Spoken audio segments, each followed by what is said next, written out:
everyone, and welcome back to the channel that knows nothing. I'm Jam, and let's get to it.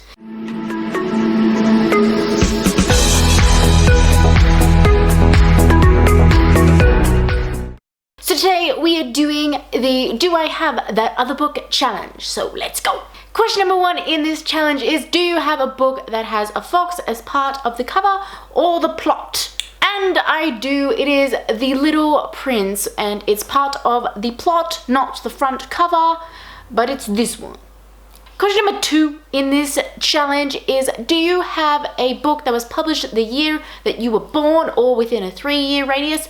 And I do. I was born the year of 1997, and the book that I am choosing is Harry Potter and the Sorcerer's Stone, or the Philosopher's Stone for many people. I think Sorceress is only the American one. It is the same thing, and I believe it is only Sorcerer's Stone in America because they're worried that they wouldn't know what a philosopher is. Anyway, that is the book I am choosing for this one. Question number 3 in this challenge is, do you own a book that uses music as magic or a weapon in the story? And I do, and it is this Savage song. I am yet to read it. This is only partially a guess and what I have been told of the book, so sorry if I'm completely wrong on that part. Question number 4 is, do you own a series that has mix match covers? And I do, and that is the Hunger Games series. My first one looks like the original covers that come out, and then my other 2 just have the sigil of the Mockingjay, which I really do like. I kind of want another set of the Hunger Games books because they are quite dear to me. I know it has a very morbid storyline, but I actually really enjoyed reading them. They're very interesting in a way, and definitely came around that time where dystopian books were very big for me. Question number 5 is, do you own a book with a shapeshifter in it? And this one I feel like is a little bit of a stretch, but also not at the same time, and that is Ink Mistress. And in the storyline of Ink Mistress, it's kind of like she's shape-shifting, but not at the same time. They have a bond with certain animals. In this case, it is a dragon, a little bit of a spoiler for those that don't know. And I feel like that is shape-shifting within the sort of bounds of how you would describe shape-shifting in stories. Number 6 in this challenge is, do you have a book that is signed by the author? And I sure do. It is Obsidio, which I think is how you say it, by Amy Kaufman and Jay Kristoff. It is signed by both of them, and I've only read the first one. I was very impressed, but I haven't gone back to the trilogy yet, but I've bought them all in preparation for that. Number 7 is, do you own a book that has a mostly red cover? And I'm gonna go with Lies by Michael Grant. This series is very interesting. I have only read the first 2. Lies is the next one I actually have to read, which is what made me think of it.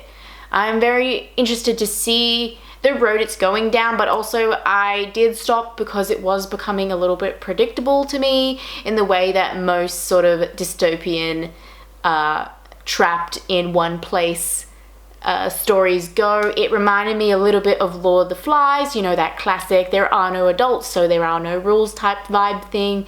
And I am interested to see what happens next because I've been told that this is a very good series, but I am also a little bit hesitant to go back into it because we're definitely coming in to the stage of there are the kids with special powers and the kids with not special powers, and it's becoming very predictable in the way that I feel like a lot of death is going to happen, and I don't want to read that just yet because they are young. They are fictional young children, but it's still quite strange.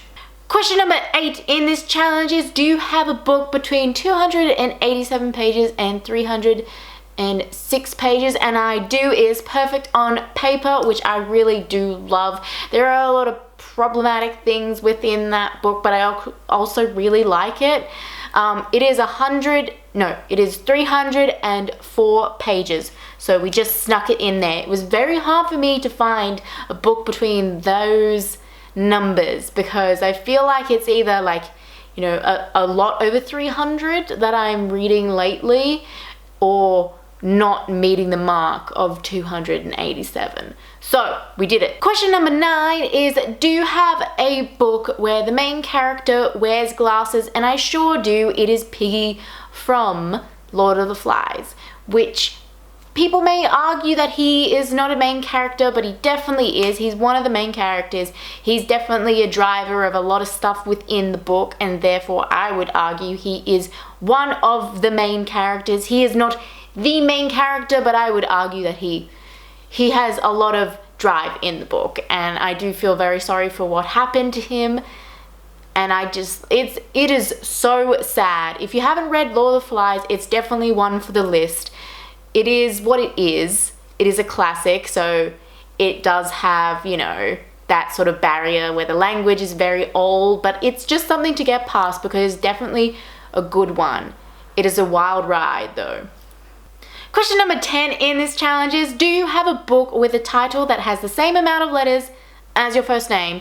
This one is a little bit of a cop-out, but Rebecca is my actual name, so I am picking Rebecca the novel, which is also one you should definitely add to your list. It is very, very good. It is also very hard to read at stages because you just feel so sorry for the main character, and it's a wild ride again, in many different ways to what Lord of the Flies is.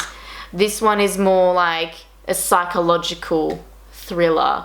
I went into reading Rebecca thinking that it was going to be dark. It is, but not in the sense that I thought it was going to be. It is a murder mystery, like wrapped into kind of a revenge love story type thing. So if that is your vibe, definitely pick it up. And then if people are gonna fight me on that, I get called Becky, and so I picked Tashi to match that. And Tashi is just a joyful little story for people who are starting to read chapter books. They're short stories about Tashi telling the people he's staying with what it was like for him in his fantastical land. So it's just a bit of fun. Question number 11 is, do you have a book that is about cybercrime or technology? And I decided to pick Ready Player One for this one. I had my issues with Ready Player One. Even in the movie was kind of good. Better than what the book was, maybe, I would argue. I had my issues with the main character of it. He just seemed to kind of be very sulky when he didn't get the girl in the beginning, and I didn't love reading that because I get that it sucks, but you didn't really have her. She wasn't really yours. You weren't dating her. Like, nothing was just, there was just no connection. And yeah, didn't love reading that. But yeah. Question number 12 in this challenge is, do you have a book in translation? And I sure do. It is The Cat That Saved Books. I think it was originally written in Japanese and it was, you know, translated into English, and it was just a cute little story. I liked it and didn't at the same time. I was trying to work things out as I went through it, and it was fun to read.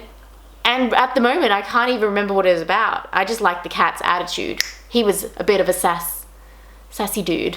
Question number 13 in this challenge is, do you have a book written by an Asian author? And I sure do. C.B. Lee.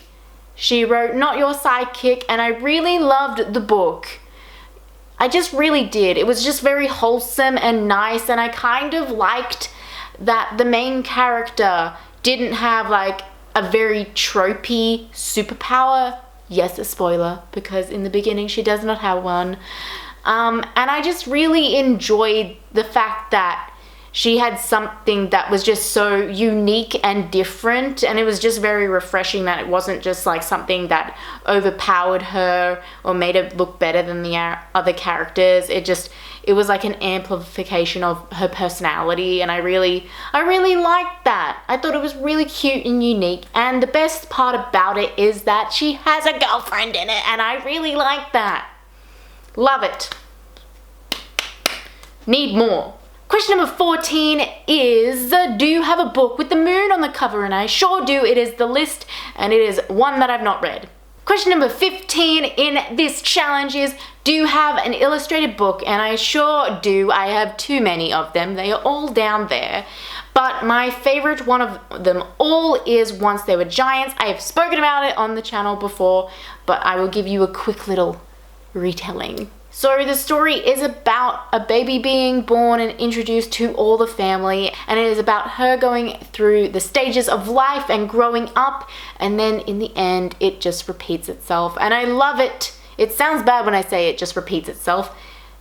She then has a baby of her own, and one of the lines that always gets me is, now one of the giants is me, because the whole theme of it is once they were giants, as in she was a baby and her parents were the giants, and then it just sort of has this nice little loop back into the beginning of the book, and I love it.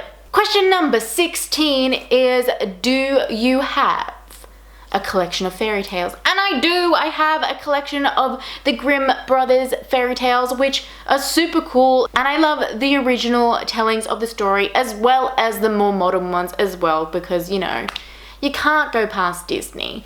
But I do love the sort of more morbid, I guess, if you want to add in that storytellings of these, you know, great fairy tales that we all seem to know really well. My favorite is the story of the Six Swans, which, if you don't know, is just amazing. It's one of my favorite things in the entire world, and it has not been made into anything, and I doubt that it ever will be, but it's great. Question number 17 is, do you have a sci-fi or fantasy book that has alliances between races? And I sure do. I could put anything for this one, but I'm going to pick Narnia, because it is the king of fantasy. And I feel like I have lost a lot of people now that I've said that. But you can't go past Narnia. Question number 18 is, do you have a book where the front cover is shorter than all the other pages? And I sure do. It is Jack the Ripper, and it irks the shit out of me, and I can't find it. Hence why this one doesn't have books in it. I can't find a lot of the books since the move, but that's my own suffering. Question number 19 in this challenge is, do you have a book that has the sequel in the back of it? And I sure do. It is Artemis Fowl, which I will not be reading because I did not like the first one at all. And I know it is a very beloved book to many. My brother loves that series. I just could not get behind it. I wanted to like it a lot. I really did. But I struggled. I struggled a lot to get into that book. It took me forever. I'm sorry. And also the movie, I watched the first 5 minutes and I was like, this is not right. He doesn't even surf. Why are we surfing? I'm so confused. Number 20 in this tag is, do you have a book with a broken spine? And I sure do. It is beastly. It is secondhand, and it is so bad. Like worse than when I used to break the spine when I was young. But it was the only copy there, and I really wanted to read it at the time. I'm yet to read it. And the last question, which is a bonus question in this tag, is, do you have a book that covers 3 or more of the questions that I've answered? And I do. It is Harry Potter and the Philosopher's Stone. It is mostly red because of the train on the front cover. The main character wears glasses. It is illustrated because if we're picking one, I'm obviously going to pick the illustrated copy of it. And it also has alliances between races later on in the story, which people may not count, but at least it has 3 and potentially 4 if you want to count that one.